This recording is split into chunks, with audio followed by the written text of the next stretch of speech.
यह भी है कि लक्ष्मी जी जब समुद्र मंथन हुआ और समुद्र मंथन में से रत्न मंथन प्रारंभ हुआ तो समुद्र में से अनेक बहुमूल्य रत्नों की उत्पत्ति हुई और उन्हीं रत्नों में लक्ष्मी जी की भी उत्पत्ति हुई। लक्ष्मी जी को भी प्राप्त किया गया,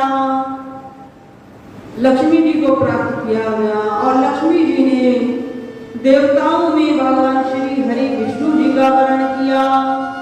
लक्ष्मी जी उनके सभी पति रूप में श्री भगवान विष्णु जी को प्राप्त किया। कोई कथा ही दिया, अन्य भी लक्ष्मी जी की उत्पत्ति की कथा आई। तो इस प्रकार लक्ष्मी जी कैसे उत्पन्न हुई, कैसे श्री हरि भगवान जी की प्रिया बनी, उनके हृदय में कैसी तपस्या कर स्थान पाया, वो सब रामराज महाराज ने लिखा। भगवान श्री हरि नारायण जी के हृदय में वास भगवान शंकर जी का है और भगवान शंकर जी के हृदय में वास श्री हरि नारायण जी का। राम रूप में भी नारायण है।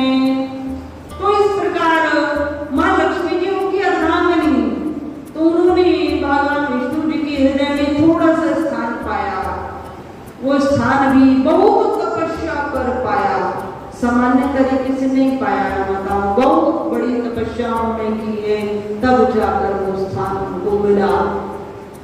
हम सबको भगवान शिवलिंग पर बेलपत्र अवश्य चढ़ाना चाहिए।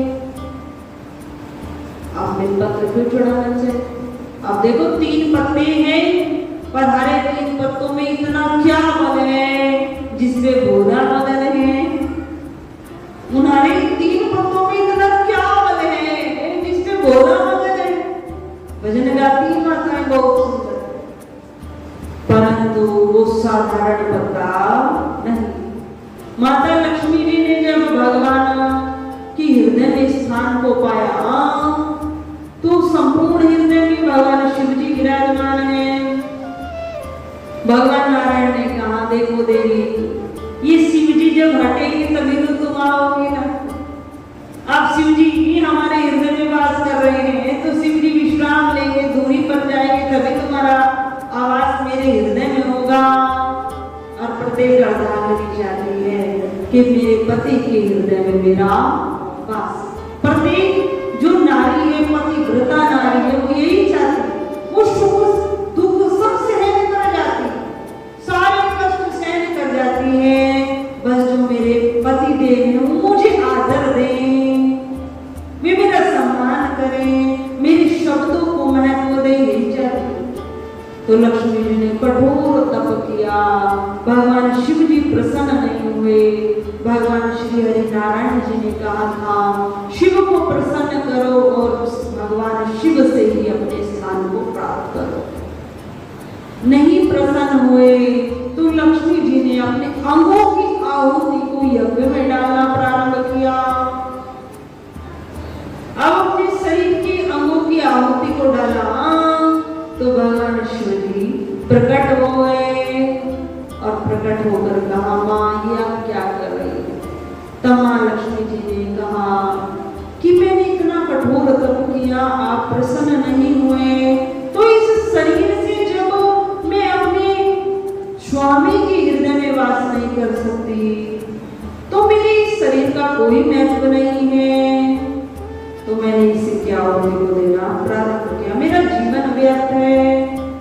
तब भगवान ने कहा, आपने जो मांगा है, अब मैं भगवान श्री हरि नारायण का भजन करता हूँ और उसी के कारण मैं उनके हृदय में वास पाता हूँ।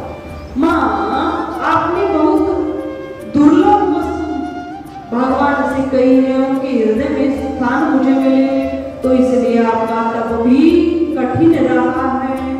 पर अब मैं कहता हूँ कि आपका जो ये आपने तप किया, जो साधना की है, ये व्यर्थ नहीं जाएगी।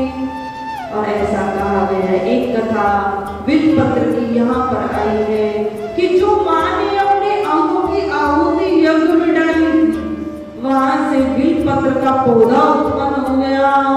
क्योंकि माँ लक्ष्मी ने कहा, हे भोलेनाथ, संसार आपको भोले बाबा कहता है, अति भोला कहते हैं, आप जल की लोटियां मात्र से प्रसन्न हो जाते हैं। जो अन्य देवी देवताओं पर नहीं चढ़ाया जाता वो आप पर चढ़ा दे तो आप प्रसन्न हो जाते। आपको इतना सरल देवता कहा गया, फिर आपकी पूजा इतनी कठिन क्यों? संसार में प्राणी आपको कैसे प्रसन्न करेंगे? आने वाले समय में, कलयुग के समय में कैसे मनुष्य आपकी भक्ति को पाएंगे, आपको प्रसन्न करेंगे? तब भगवान शिव ने समस्त शब्दों पर ध्यान देते हुए कहा, देवी मां आपकी ये जो तपस्या है व्यर्थ नहीं जाएगी। यहीं से बिलपत्र का पौधा उत्पन्न हुआ और कहा कि इस बिलपत्र के जो पत्ते जो मुझ पर अर्पित करेगा, और 3 पत्तों का एक बिलपत्र माना जाता है। देखो डंठल एक निकल कर आती, उस पर 3 पत्ते लगे। अगर उस वृक्ष की केवल डंठल से एक पत्ता हो तो एक माना जाएगा, परंतु उस डंठल से 3 पत्ते निकल कर आते हैं, इसीलिए उसे एक बिलपत्र कहा गया। 3 पत्तों का एक बिलपत्र होता। तो जो भक्तजन विधि पूर्वक मेरे पर ये अर्पित करेगा, आपने जो तप किया है और मुझे प्रसन्न किया है मां, उसी सरलता पूर्वक वही तप का फल प्राप्त होगा और मेरी कृपा उस भक्त पर उसी प्रकार होगी जैसे आप पर होगी।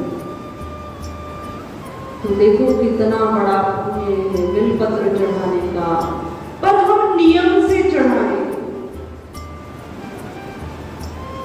अब व्यासपीठ से आप सबको कहा है बिलपत्र से पूजा करें, तो कई माताएं कल में या आने वाले समय में बिलपत्र चढ़ाएं, पर उस बिलपत्र को चढ़ाने के कुछ नियम हैं। उन नियमों को भी हम देखें कि जो बिलपत्र के पीछे की डंठल होती है उसको हमें क्या करना चाहिए? हटाना चाहिए, उसको तोड़ देना चाहिए। जो हमने बिलपत्र लिया उसके पीछे एक पत्ते पर एक डंठल होती है, उसको अवश्य हटाना चाहिए और फिर उसको सीधा जहां वो पत्ता है उसको ऐसे कर चढ़ाना चाहिए, तब उसका लाभ है। और यदि हम डंठल समेत चढ़ा देते हैं तो उसका बहुत बड़ा दोष है, हमें तो उस पर भी ध्यान देना चाहिए। बहुत बड़ा दोष है। कैसा दोष है कि जो भगवान इंद्र जी जो हैं, देवताओं के राजा जो इंद्रदेव हैं, उनके हाथ में कौन सा अस्त्र रहता है? वज्र रहता है। कौन सा अस्त्र रहता है? वज्र रहता है। तो उस वज्र से हनुमान जी पे वार किया था। हनुमान जी का मुख टोड़ी टेढ़ी है, तो उस वज्र का प्रहार भोले बाबा पर होता है यदि कोई बिलपत्र को डंठल समेत चढ़ा देता है। इतना बड़ा प्रहार भगवान शिव पर होता है। तो इसलिए माताओं बिलपत्र अवश्य चढ़ाएं, परंतु उसको जो जहां से वे सीधा है उसको भगवान शिव को अर्पित करें। जो आगे से प्लेन पत्ता है उसको अर्पित करें और डंठल को हटाएं। और यदि शिवलिंग पर चढ़ा हुआ कोई बिलपत्र हमें दिख ही जाए तो उसको भी हटाकर उसकी डंठल को अवश्य हटाएं। ये बहुत शुभ माना गया और डंठल समेत चढ़ाने से हमें लाभ के स्थान पर हानि होगी। तो पूजा अवश्य करें, पर विशेष पूजा में हमें विशेष ध्यान देना अवश्य चाहिए। तो इस प्रकार मां लक्ष्मी जी की बहुत सुंदर कथा श्री नामदास जी महाराज ने कही कि कैसे चरणों में बैठे हुए माता लक्ष्मी जी श्री हरि नारायण का ध्यान करते हुए भगवान की सेवा में लीन है। परम पूज्य श्री साध्वी ब्रह्म ज्योति सरस्वती जी के प्रवचन प्राप्त करने हेतु दिव्य वाणी चैनल को सब्सक्राइब करें, वीडियो को शेयर करें और अपने परिजनों पर अवश्य भेजें।